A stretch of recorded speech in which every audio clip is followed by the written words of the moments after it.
Ramayan movie का trailer finally release हो चुका है और इसी के साथ सबसे बड़ा सवाल उठता है कि क्या फिल्म के जो विजुअल हैं वो एक्चुअली 4000 करोड़ के बजट को जस्टिफाई करते हैं। साथ ही साथ क्या रणबीर कपूर एस प्रभु श्री राम पूरी तरह से आउटशाइन कर पाएंगे, यश की आवाज एस रावण कितना जस्टिफाइंग लगती है और पूरे ट्रेलर भर से अपने हनुमान जी क्यों गायब रहे, जानते हैं आज के इस स्पेशल वीडियो में। तो नमस्कार, स्वागत है आपका हमारे चैनल फिल्मी वाणी पर। चूंकि हमारा चैनल शुरू से ही साउथ ओरिएंटेड रहा है, इसी के चलते जब से ये फिल्म अनाउंस हुई है तब से लगातार कम से कम सैकड़ों कमेंट आ चुके हैं जिसमें लोगों ने कहा कि महेश बाबू प्रभु श्री राम के लिए एक परफेक्ट चॉइस होते। और आज इस ट्रेलर को देखने के बाद हाँ मैं कह सकता हूँ कि हाँ महेश बाबू इस रोल में ज्यादा कन्विक्सिंग लगते। देखिए उनका एक डिवाइन फेस है, उनके फेस से एक अलग ही पॉजिटिविटी फील होती है जो मुझे लगता है कि इस किरदार के लिए सबसे ज्यादा जरूरी थी। लेकिन नेवरदलेस रणवीर कपूर भी कोई एक खराब चॉइस नहीं है और मुझे ऐसा लगता है कि जब आप इस फिल्म को देखेंगे और खासकर जो इमोशनल सीन होंगे वहां पर रणवीर कपूर पूरी तरह से आउटशाइन करेंगे और वहां पर इमोशनल सीन्स में उनका बेहतरीन काम हमें देखने को मिलेगा। रणवीर कपूर एक कमाल के परफॉर्मर रहे हैं और मुझे ऐसा लगता है कि इस किरदार में वे अपना बेस्ट देंगे। हालांकि अभी रणवीर कपूर को लेकर बहुत ज्यादा लोग संशय में हैं, उनके ऊपर डाउट कर रहे हैं, बट आप देखना ये एक्टर जो है अपनी परफॉर्मेंस से आपको रॉन्ग प्रूफ करेगा। बहरहाल ट्रेलर काफी शानदार निकल कर आया है जहां पर खास तौर पर रणवीर कपूर इमोशनल सीन्स में बहुत अच्छे से साइन करते हैं। हालांकि यहाँ पर जो उनका इंट्रोडक्शन सीन्स है और वहां पर जिस तरह से एक डिवाइननेस उनके चेहरे पर रिक्वायरमेंट थी, जो एक तेज हमें नजर आना चाहिए था, उसमें थोड़ी सी कमी जरूर महसूस होती है। बट हम फाइनल प्रोडक्ट का इंतजार करेंगे किसी कंक्लूजन पर पहुंचने तक। इसके अलावा बात करें यश की, तो इस ट्रेलर में सबसे ज्यादा पावरफुल तरीके से अगर किसी को प्रेजेंट किया गया है तो वो शायद यश ही है। और मे भी इसके पीछे की वजह यह भी हो सकती है कि इससे पहले आपको रामायण फिल्म के 2 वीडियो देखने को मिलते हैं जहां पर जो सेकंड वीडियो था उसका टाइटल था इंट्रोडक्शन ऑफ राम और वहां पर रणबीर कपूर को काफी पावरफुल तरीके से प्रेजेंट किया गया था। तो हो सकता है ये मेकर्स की एक डील हो कि हाँ फिल्म के ट्रेलर में यश को जो है पावरफुल तरीके से दिखाया जाएगा। एंड नो डाउट यश को बहुत ही बेहतरीन तरीके से, बहुत ही पावरफुल तरीके से यहाँ पर प्रेजेंट किया जाता है। उनका ऑरा हमें फील होता है, ऐसा लगता है कि हाँ ये जो एक्टर है रावण के किरदार को बहुत ही बेहतरीन तरीके से पोर्ट्रे करेगा और एक एक सीन में यश बेहतरीन तरीके से साइन करते हैं। दोस्तों वो कहते हैं ना कि बुराई जो है वो अच्छाई पर भारी पड़ती है और ये सारी चीजें हमें रामायण के ट्रेलर में देखने को मिलती है क्योंकि वाकई में यश यहाँ पर एज अ रावण राम के कंपेयर में बहुत ही पावरफुल तरीके से उन्हें प्रेजेंट किया गया है। उनका ऑरा बहुत ही बेहतरीन नजर आ रहा है। साथ ही साथ यश ने यहाँ पर प्रूव किया है कि वे रावण के किरदार में और रावण का जो मैनरिज्म है उसे अपने किरदार में बहुत अच्छे से पोर्ट्रे कर सकते हैं। फिर चाहे आप डिग्निटी की बात करें, प्राइड की बात करें, वॉरियर लुक अलाइक की बात करें या फिर जितनी भी सारी चीजें आपको रावण के किरदार में रिक्वायरमेंट थी वो सारी चीजें यश के किरदार में हमें बेहतरीन तरीके से नजर आती हैं अनलेस और अनटिल यश का जब तक हमें पहला डायलॉग सुनने को नहीं मिलता। डेफिनेटली जब बहुत सारे कमेंट्स आ रहे थे, बहुत सारा कंसर्न था कि यश की जो आवाज है वो रावण के किरदार में पूरी तरह से सूट नहीं हो रही और कल जब मैंने ट्रेलर को देखा तो हाँ मैंने भी इस बात को एग्री किया क्योंकि यश की जो आवाज है वो फिलहाल जिस तरह से उसमें एक बेस चाहिए था, जो एक भारी भरकम डायलॉग डिलीवरी चाहिए थी, वो यहाँ पर फिलहाल मुझे फील नहीं हो रही। मतलब यश की आवाज मुझे थोड़ी सी पतली फील हुई। आई गेस अगर इस किरदार को हिंदी में डब करा दिया जाता है तो ज्यादा बेहतर होगा। सो फिलहाल यही एक minus point Yash as a Ravan में मुझे नजर आ रहा है। सो आई होप कि मेकर्स इस चीज को अगर फिक्स कर लें, जैसे कि आपने देखा होगा बाहुबली में प्रभास को शरद केलकर ने आवाज दी थी तो वो किरदार कहां से कहां पहुंच गया था। तो इस तरह की चीजें थोड़ी सी मैंडेटरी हैं और ये चीज आई गेस करना चाहिए। खैर इसके बाद अगला सवाल ये आता है कि अपने हनुमान जी क्यों नहीं दिखे इस ट्रेलर में। सो जैसा कि सनी देओल ने इवेंट में आके कहा था कि उन्होंने अभी फिल्म की शूटिंग स्टार्ट करी है, बहुत कुछ अभी उन्हें शूट करना बाकी है, तो हो सकता है कि उनके सीन्स पूरी तरह से मेटलाइज ना हो। इसी वजह से सनी देओल एस हनुमान जी हमें ट्रेलर में देखने को नहीं मिलते।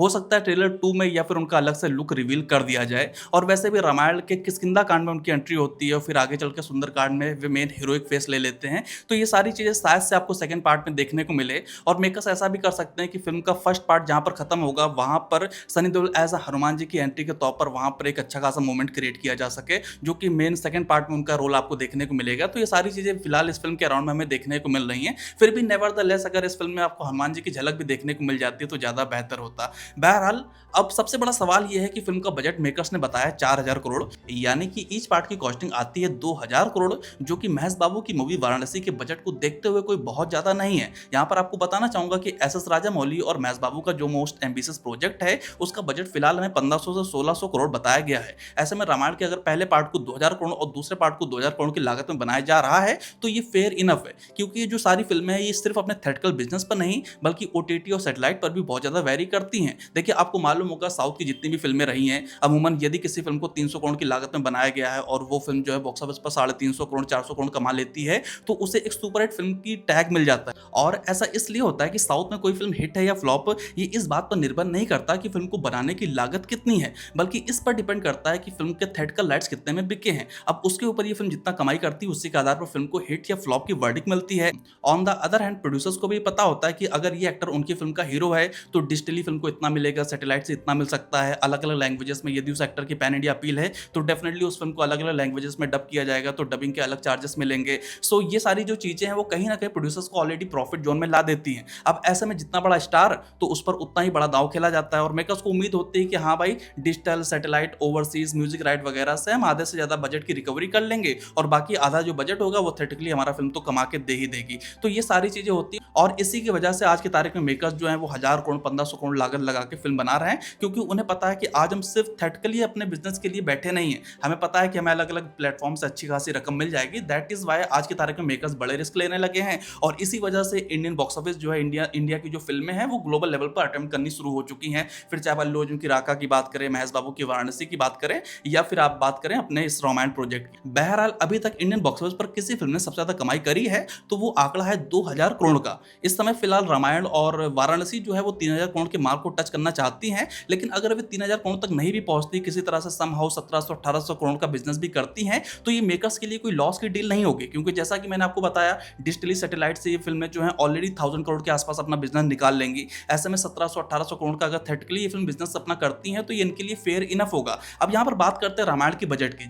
जैसा कि बहुत सारे लोग चिल्ला रहे हैं कि भाई साहब 4000 करोड़ लगा के आपने ये विजुअल बनाए हैं और जो उनको लग रहा है कि जो विजुअल है फिल्म के बजट को जस्टिफाई नहीं करते, तो यहाँ पर मैं एक बात कहना चाहूंगा कि भाई साहब फिल्म का जो बजट है वो सिर्फ एक पार्ट का नहीं बल्कि दोनों पार्ट का है। इसके अलावा इस बजट में जो है सिर्फ वीएफएक्स सीजीआई वगैरह में पैसा नहीं खर्च किया गया, बल्कि फिल्म का जो बजट है वो फिल्म मेकिंग में, टेक्नीशियन की फीस देने में, एक्टर्स की फीस देने में, खासकर जब यश जैसा स्टार और रणवीर कपूर जैसे बड़े स्टार फिल्म का हिस्सा हो तो आप ये मान के चलिए कि उनकी फीस मतलब दोनों पार्ट की फीस देने में 1000 करोड़ की लागत चली जाएगी। अब आप कहोगे कि यहाँ पर यश तो फिल्म के प्रोड्यूसर है, वो तो फीस लेंगे नहीं। डेफिनेटली फिल्म में फीस नहीं लेंगे, लेकिन उनकी जो फीस का जो अमाउंट होगा वो तो फिल्म के बजट में जोड़ा जाएगा ना। यहाँ पर यश हैं, सनी देओल हैं, रणवीर कपूर हैं, इंडिया का सबसे बड़ा डायरेक्टर नितेश तिवारी है, बहुत सारे एक्टर्स हैं, तो आपकी मान के चलिए फिल्म का 1000 करोड़ तो आपकी फीस वगैरह में ही जाएगा। बाकी फिल्म बनाने में, वीएफएक्स, सीजीआई, फिल्म को प्रमोट करने में, रिलीज करने में काफी सारा पैसा खर्च होगा। तो आप ये तो नहीं कह सकते कि भाई 4000 करोड़ में क्या ही बना दिया। मतलब जो फाइनल प्रोडक्ट निकल कर आ रहा है आदिपुरुष से फार बेटर है, साथ ही साथ जो है कहीं ना कहीं एक स्टैंडर्ड तो सेट कर रहा है। सो अभी फिलहाल ट्रेलर के दम पर हम ये नहीं कह सकते कि पूरी तरह से वो खारिज कर दो, बेकार है, बुरा है। हम ये जरूर कह सकते हैं कि हाँ, बहुत ज्यादा प्रभावित नहीं करता, लेकिन एज अ इंडियन ऑडियंस हमारी तरफ से अगर कोई ऐसा प्रोजेक्ट निकल रहा है जहां पर इस तरह का अटेम्प्ट लिया जा रहा है तो हमें डेफिनेटली एक फेयर चांस तो देना चाहिए। बहरहाल अगर 1000 करोड़ जो है यश, रणवीर कपूर, सनी देओल, डायरेक्टर, टेक्नीशियन वगैरह की फीस देने में दोनों पार्ट के जाते हैं तो बचते हैं 3000 करोड़। अब आप सोचिए कि मेकर्स कैसे सोच रहे होंगे, इसकी रिकवरी कैसे होगी। सपोज दैट ईच पार्ट की कास्टिंग 2000 है।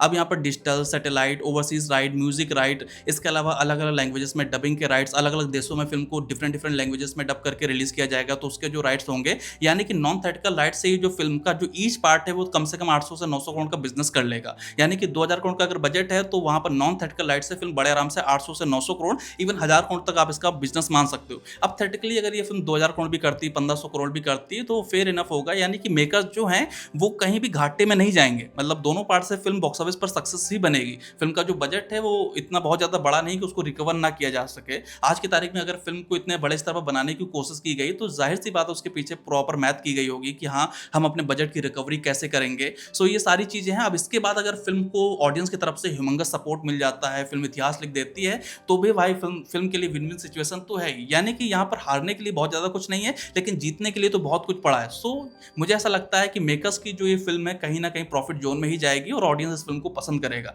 फिलहाल ट्रेलर जिस तरह से निकल कर आया है और रामायण की जिस तरह से अपने में एक पॉपुलरिटी है, हम लोग उस पर एक फिल्म देखना चाहते हैं, तो ऑडियंस इस फिल्म को देखेगी और ये जो फिल्म है इंडियन बॉक्स ऑफिस पर इतिहास लिखेगी। फिलहाल तो मुझे ऐसा लग रहा है। आपको क्या लगता है इस फिल्म का कलेक्शन क्या हो सकता है? आप अपनी राय नीचे कमेंट सेक्शन में जरूर दीजिएगा। साथ ही साथ ये रहा आज का हमारा स्पेशल वीडियो। यदि आपको हमारा ये वीडियो पसंद आया हो तो प्लीज लाइक करें, कमेंट करें और इस चैनल को सब्सक्राइब करें। आपका बहुत बहुत धन्यवाद।